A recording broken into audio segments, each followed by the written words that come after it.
Tremendo que Deus pode fazer na nossa vida, amém? Jesus é o Senhor. O título da minha pregação, bem rápida, porque eu quero orar com vocês. Eu sinto que hoje a gente vai orar junto, bem gostoso. É Obcecados pelo Homem de Galileia. Deve ter um monte de erro de português que eu não sei mais escrever português, mas vai ser desse jeito aí. Digam comigo, obcecados pelo homem da Galileia. Eu estou até vestida com uma camisetinha, ó, escrito em inglês. Obsessed with Jesus. Muitas vezes usam essa palavra obcecado para dizer que é uma coisa ruim, porque fala que aquela pessoa é obcecada, ela é concentrada. Mas eu quero usar essa palavra de um modo melhor que ela pode ser usada. Quando você está obcecado por alguma coisa, você não vê nada mais. No Brasil, eles usam uma palavra que eles dizem um pouco bitolado, né? Fala, tá assim, concentrado. E eu quero falar para vocês de estar concentrados em Jesus. Diga comigo, concentrados em Jesus. Porque eu sei que a gente é crente, várias coisas, mas hoje tem muitos pregadores, hoje tem muita gente procurando pregação, até gente que já conhece Jesus e fala, não, eu quero a palavra do grego, e depois eu quero do hebraico. Tudo bem, é bom estudar a Bíblia. Mas às vezes a gente está desviando a nossa atenção do único que pode fazer todas as coisas por nós. E Jesus é o centro de tudo, Jesus é o centro da Bíblia, Jesus é o começo, você vai encontrar Jesus em Gênesis até o Apocalipse, tudo vai falar de Jesus e da figura de Jesus. E eu vejo às vezes muita gente que sabe tudo de Deus, mas esquece a importância do Nazareno, a importância do Galileu, a importância desse Deus que se fez homem para mudar a nossa história. Amém? Então vamos dar uma olhada. Qual era a pregação do Pai? A pregação do Pai era Jesus. Diga comigo, a pregação do Pai era Jesus. O Pai mandou Jesus para que Ele revelasse o plano da salvação sobre nós. Amém? Então, assim, tem muita gente que fica procurando, fica inventando, como se Jesus não bastasse. E eu vou falar para gente que até cristão faz muito tempo, parece assim, já conheço Jesus. Quando você pega e fala, então Jesus morreu por nós. Parece assim, tudo bem, Jesus morreu por nós. Queridos, Jesus morreu por nós. Fala essa coisa, fala comigo em voz alta. Porque às vezes a gente está esquecendo da importância. Fala assim, Jesus morreu. Morreu uma coisa dolorosa. Morreu uma coisa difícil, importante. E a gente fala, Jesus morreu por nós. Jesus, fala assim, ouve. Jesus morreu por mim. Não precisando ter morrido. A Bíblia diz em João, no capítulo 10, que Ele deu a vida dele. Ninguém a tirou. Sabe por que ninguém podia tirar a vida de Jesus? Porque Jesus não tinha pecado. O fruto do pecado é a morte. Então Jesus, ninguém poderia matar Jesus. Não tinha modo de matar Jesus, porque Ele não tinha pecado. Por isso Ele morreu, porque Ele quis. Diga comigo, Ele morreu porque Ele quis. Se é o fruto do pecado a morte, se Jesus tivesse decidido, eu vou ficar aqui quanto tempo eu quiser, Ele teria ficado quanto tempo Ele quiser. A morte não tem domínio sobre as pessoas que não têm pecado. Isso muda tudo, quer dizer, Ele decidiu, eu vou, quem que vai? Quem que vai por mim? Eu vou, Pai, fazer a tua vontade. Ele quis morrer por você. Ele quis porque Ele gosta de você. Ele quis, então a gente tem que parar de pensar que a gente tem métodos. Hoje na igreja de Jesus está assim, sei lá, coach. Eu preciso do coach, eu preciso disso, eu preciso daquilo. Parece que Jesus não basta mais. Nós precisamos de tudo menos de Jesus. Queridos, eu quero te dizer uma coisa. Pastora, você é contrária? Não, você pode se melhorar. Mas você não pode colocar Jesus em segundo plano. Você não pode imaginar que vai ser um homem a dar alguma coisa para você. Pode dar para a tua alma, mas nunca vai mudar completamente a tua vida. Eu conheço gente que fez de tudo. Ginástica, coach, yoga, tudo. Meditação transcendental. Tudo bem, tem algumas coisas que pode ajudar, mas é um paliativo. Eu conheço uma mulher brasileira que casou com um italiano. Ela ficou 10 anos indo, milionários, 10 anos indo nas melhores clínicas do mundo, porque ela podia pagar. Fez tudo que você pode imaginar. Veio no Brasil, a serpente andou no corpo dela, do marido, todas as macumbinhas brasileiras, de tudo. Fez em todos os lugares, na mente. Não aconteceu nada. Um dia ela entrou numa igreja. E oraram por ela. Essa mulher teve uma manifestação demoníaca doida. Imagina uma madame toda chique com uma manifestação demoníaca doida. Gente, a partir do dia seguinte ela não estava mais deprimida. Quando Deus entra na tua vida, Ele é Deus. A gente está buscando paliativo, a gente está buscando soluções em lugares onde não tem soluções. Jesus é o centro de todas as coisas. Parece que Jesus não basta mais. Parece que assim, eu tenho que fazer terapia. Eu não sou contra a terapia, eu acho que é tudo importante, mas eu quero dizer o que eu creio. Eu creio que se você tiver um relacionamento de verdade com Deus, um relacionamento de todo dia, de falar com Ele, de escutar Ele, você não vai precisar de nada disso. Eu creio que tudo isso, glória a Deus que existe, e é bom. Mas eu creio que está faltando Jesus na vida do povo. A gente está delegando, queridos. Todo mundo que encontra Jesus de verdade, faz assim. Muda. Encontrar Jesus tem antes e depois. Agora, tem gente que é só religiosa. Eu venho na igreja, eu acho Jesus legal. Tudo bem. É uma coisa boa. Mas achar Jesus legal não quer dizer que a tua vida mudou. Quando você encontra Jesus, a tua vida muda radicalmente. Você nunca mais vai querer ser o mesmo. Então eu creio que a igreja tem que voltar a pregar Jesus. A gente está criando muito curso, muita coisa. É ruim? Não é ruim. Mas não é ruim se você prega Jesus e depois você dá outras ferramentas. Nós estamos dando mais ferramentas e menos Jesus. É por isso que a igreja no mundo está morrendo. Porque parece assim, todo mundo já sabe. Nós temos que acordar gratos. Diga para a pessoa que está do lado, você tem que ser grato. E daí tem pastores desesperados para ter a mensagem do século. Nossa, eu preciso daquela revelação. Estou precisando de uma revelação. A revelação já foi dada. Jesus é a revelação. Jesus é a revelação. Agora, a pregação do Pai foi concentrada sobre Jesus. Este é meu filho. Qual foi a pregação de Jesus? Olha o que ele fala dele mesmo. João 14,6. Eu sou. É simples. Eu sou o caminho, a verdade e a vida. Ninguém veio ao Pai, senão por mim. Quem que é o caminho? Ele não falou, eu sou um dos caminhos. Ele falou, gente, eu. Ou ele era completamente mentiroso, ou ele era verdadeiro. Só tem 50% de chance. Ele está falando, se você quer ir até o Pai, você quer ir para Deus, você quer ir para o céu, você quer viver uma vida diferente, não tem outro caminho. Ele não falou, eu sou um dos caminhos. Ele não falou, você pode encontrar um monte. Ele falou, eu sou o caminho. Agora a gente está assim. Algum tempo atrás, Deus começou a falar comigo. Ele falou assim, parece que eu não basto mais para a minha igreja. A minha igreja está esquecendo que tudo está concentrado sobre mim. Nós temos que voltar a ser cristocêntricos. Olha o que diz em Apocalipse 21:6. Eu sou o alfa e o ômega. Eu sou o princípio e o fim. Eu, a quem tem sede, darei de graça da fonte de água da vida. Quer dizer, ele falou... Tudo começa em mim e tudo vai terminar em mim. Por isso que eu usei a palavra obcecados por Jesus. Porque tudo é nele, tudo é por ele, tudo é para ele e tudo termina nele. É tudo concentrado sobre Jesus. Mas aí a gente quer ser curado. Daí você começa a buscar em todos os lugares. Primeiro de tudo, você começa a ligar para todo mundo. Ai, me ajuda, ora por mim, pastor, impor mãos, não sei o quê, não sei o quê. A gente crê às vezes que o poder está nas pessoas. Quantas vezes o povo já pegou minha mão e colocou em qualquer lugar? Vem, pastora, como se na minha mão tivesse o poder. Pastora, toca aqui, ó. Que você abre e fala, meu Deus, espera aí, não sei o que está tocando. Pastora, aqui, ó. Gente, nós estamos delegando o poder para uma pessoa. As pessoas não podem curar. Não podem, ninguém pode curar sem Jesus. É Ele através de nós. Por isso que Ele fala, vocês vão curar no meu nome. Ninguém tem nada sem Cristo. Quando acontece um milagre através da tua vida, é Deus usando você, mas ninguém cura.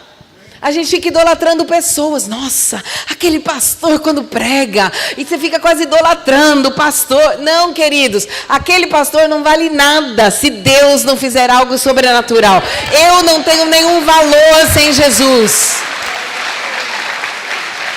E mais, aí a gente faz uma coisa grande. Aí você pega e começa a falar, nossa, eu fiz isso. Fez nada. Você não faz nada sem Deus.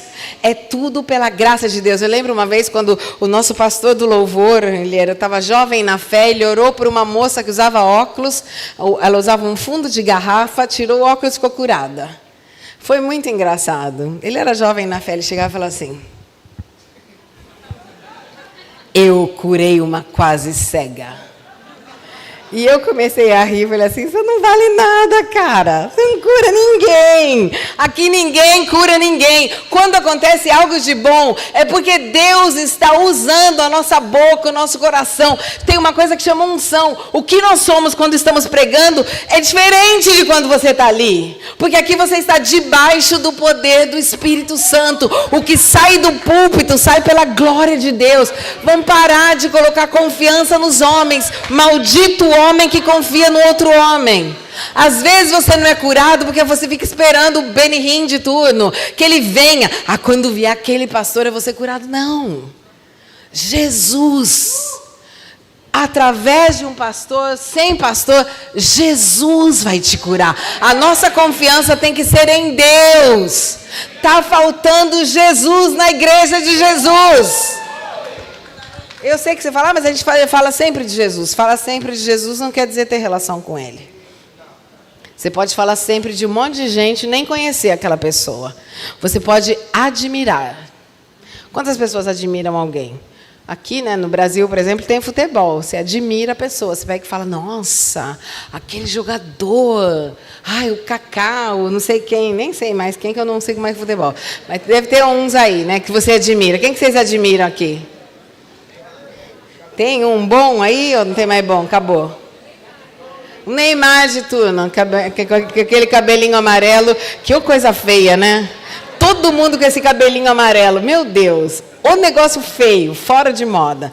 Mas o Neymar, ai meu Deus. Você pode saber tudo do Neymar, ler a história do Neymar, quantas vezes ele casou, quantas vezes ele pintou o cabelo, quantas vezes... Você pode saber tudo do Neymar. Mas se ele vier aqui agora e você chegar, Neymar, sou eu. Verônica, eu tenho tudo de você, eu conheço quem você é, eu leio tudo sobre você, eu estou no teu Instagram, eu sou tua amiga.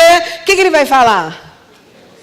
Eu falo, eu não conheço você. Você é uma admiradora. Tem muita gente que está admirando Jesus, mas não tem relação com Ele. Admirar a Deus não muda a história de ninguém. Admirar a Bíblia não muda a história de ninguém. É ter uma relação com Cristo que vai mudar. Para de brincar com isso. Mas a minha vida não muda. Lógico que não muda. Você vive como admirador. Admirador não tem relação. Amém? Tem que viver com Ele, todo dia. Como é que eu tenho que viver com Ele? Viver com Ele. Viver com Jesus, quando você deu a vida, a Noé me testemunhou. Eu conheci Jesus, a partir daquele dia eu vivi na igreja. Você tem que ser rato de igreja. Como é que faz? É desse jeito que faz. Tem que estar em todas. Aonde tem Deus? Tem vigília? Estou aqui. Precisa fazer, estou aqui. Vai distribuir alimento, estou aqui. Aí vai fazer o quê? Estou aqui. Estou aqui porque eu tenho relação com Ele. Porque eu estou servindo Ele. Porque eu não posso viver sem Ele. Amém? Agora, ninguém... Amém.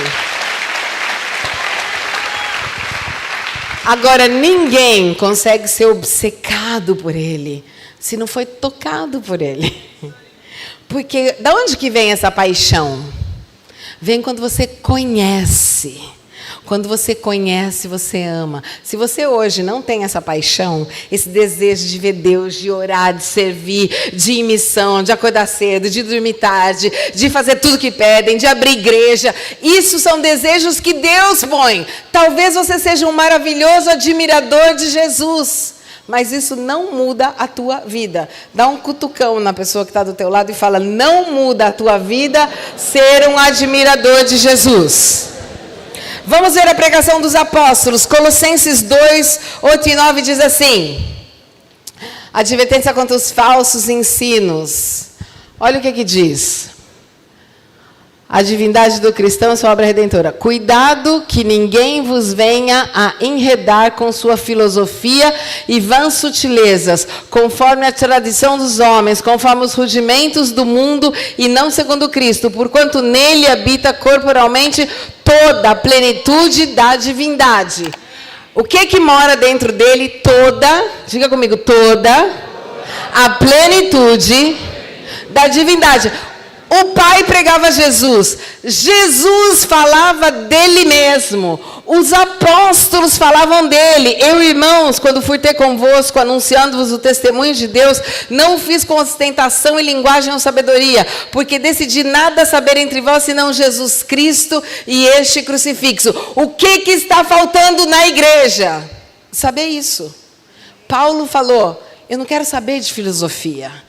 A gente fica lendo o livro de todo mundo e não lê a Bíblia. Eu sou contra ler livro? Absolutamente. Eu leio um por semana. Mas eu nunca vou substituir um livro pela Bíblia. Hoje eu orei para uma pessoa. Essa pessoa chegou e falou assim para mim, então, eu estou trabalhando muito, não está dando nada certo. E Deus me deu uma palavra para essa pessoa e falou assim, é o seguinte, você parou de ler a Bíblia, parou de ir na igreja, porque você está procurando estudar. Tem alguma coisa contra estudar? Não, é maravilhoso, todo mundo tem que estudar. Mas se você vai substituir até isso a Deus, você vai perder tudo que você tem. Porque quem coloca Deus acima de tudo vai ter o resto. Não é que o resto vai te dar Deus. O resto não te dá Deus, é Deus que te dá o resto. Então, é o momento de voltar para coisas ABC. Olha aqui para mim, ABC, Jesus Cristo é o centro. ABC, Bíblia. Mas eu quero. Tem gente que idolatra mais a família do que Deus. Você pôs a família em cima de Deus, perdeu a família. Porque a Bíblia ensina que é Deus que traz a família, não é a família que traz Deus. Então, amar o Senhor sobre tudo é mandamento. E Cristo é o centro de tudo isso. Diga para a pessoa que está do teu lado, Cristo é o centro de tudo isso. Então agora eu quero dizer para você, a pessoa amada do Pai, nós vamos encontrar algumas vezes na Bíblia, Deus que fala, esse é meu filho que eu amo. E um modo audível, olha aqui, audível. Mateus 3, 16, 17. Olha aqui, essa é a primeira vez. Batizado Jesus, saiu logo da água, e eis que lhe se abriram os céus, e viu o Espírito de Deus descendo como uma pomba, vindo sobre ele. E eis com uma voz, diga comigo, voz dos céus, que dizia, este é o meu filho amado, em quem eu me... Deus falou assim, gente, esse é o meu filho, eu amo ele. Esse aqui, ó, é esse que você tem que seguir. Eu me comprazo nele. Aí você vai encontrar uma outra vez, em João 12, 28 e 30. Jesus que fala, Pai, glorifica o teu nome. Então veio uma voz, diga comigo, uma voz do céu. Eu já o glorifiquei e ainda o glorificarei. Gente, audível. Isso aqui aconteceu com Jesus na frente dos doutores da lei que falou, Pai, glorifica o teu nome. Todo mundo ouviu, diga comigo, todo mundo ouviu. O que todo mundo ouviu? Eu já o glorifiquei, eu glorificarei. A multidão, pois, que ali estava, tendo ouvido a voz, dizia ter havido um trovão. Outros diziam, foi um anjo que falou. Então explicou Jesus, não foi por mim que veio essa voz, e por causa vossa. Quer dizer, em um modo audível Deus falou, eu amo meu filho. Em um modo audível ele falou, eu me glorifico no meu filho. Por que a gente continua procurando Jesus em outro lugar? Diga para mim, por quê? Pergunta aí para a pessoa que está do teu lado, por quê? Por que a gente busca em outro lugar? Ele falou, eu amo.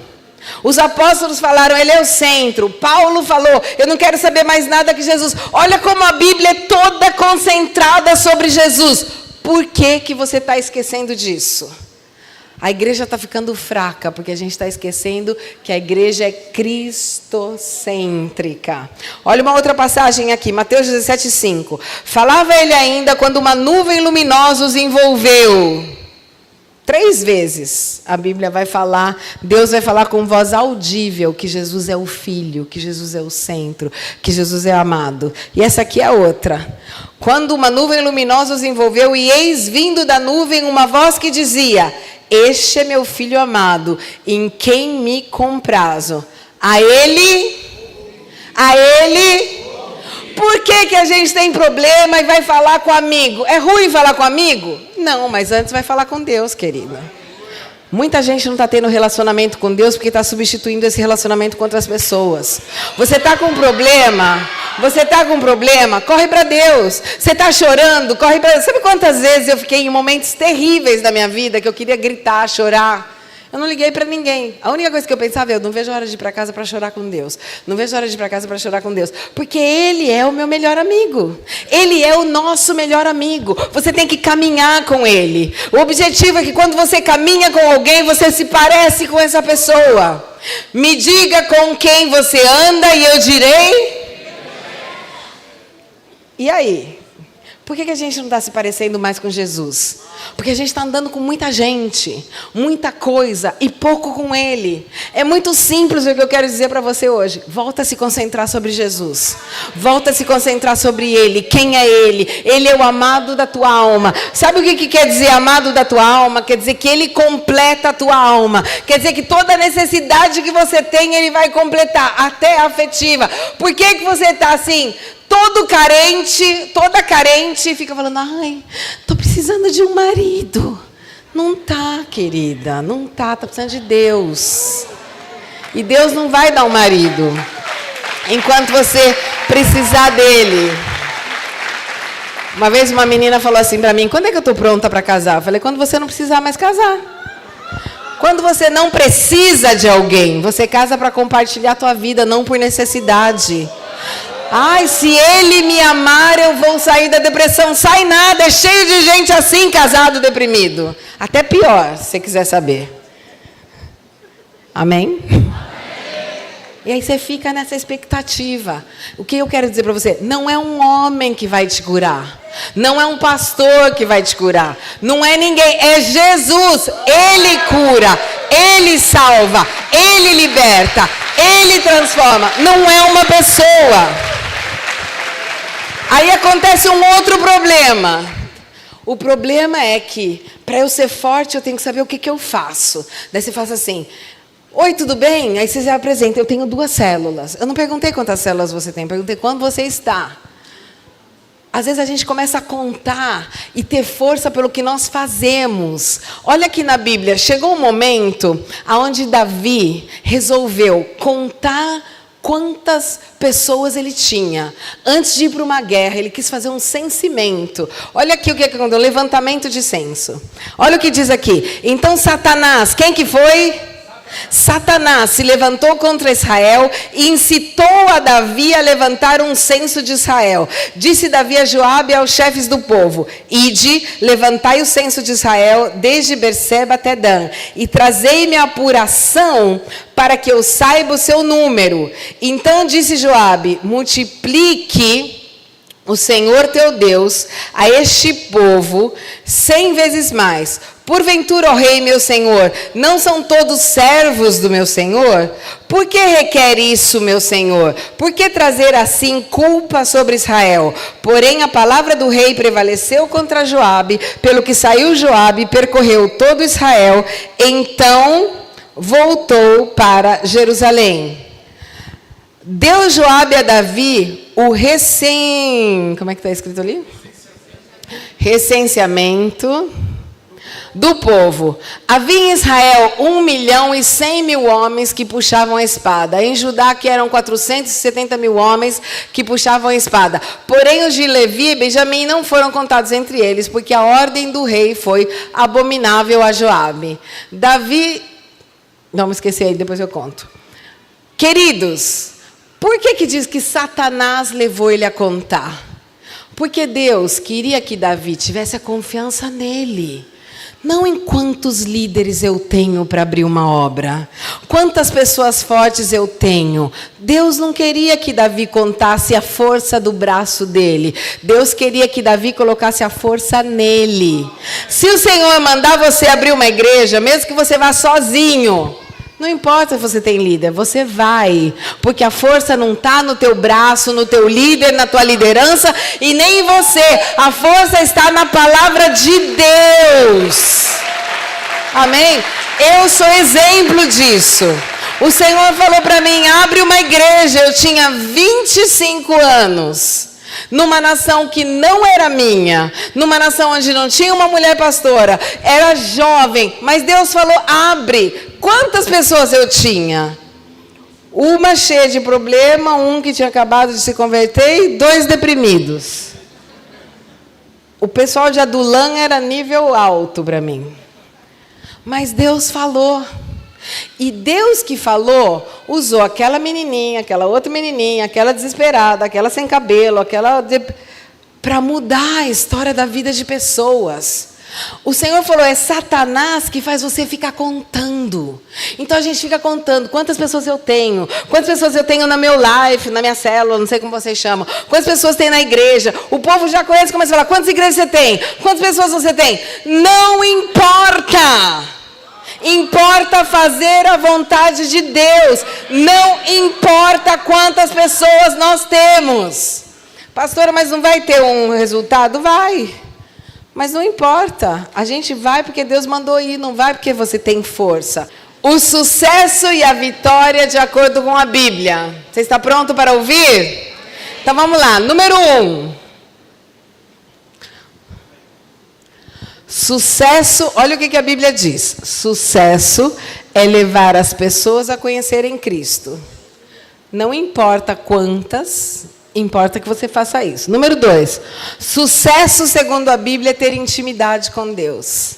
Número 3. Sucesso é conhecer a sua palavra. Diga para mim, você encontra na Bíblia alguém falando, Jesus, quantas pessoas estão te seguindo?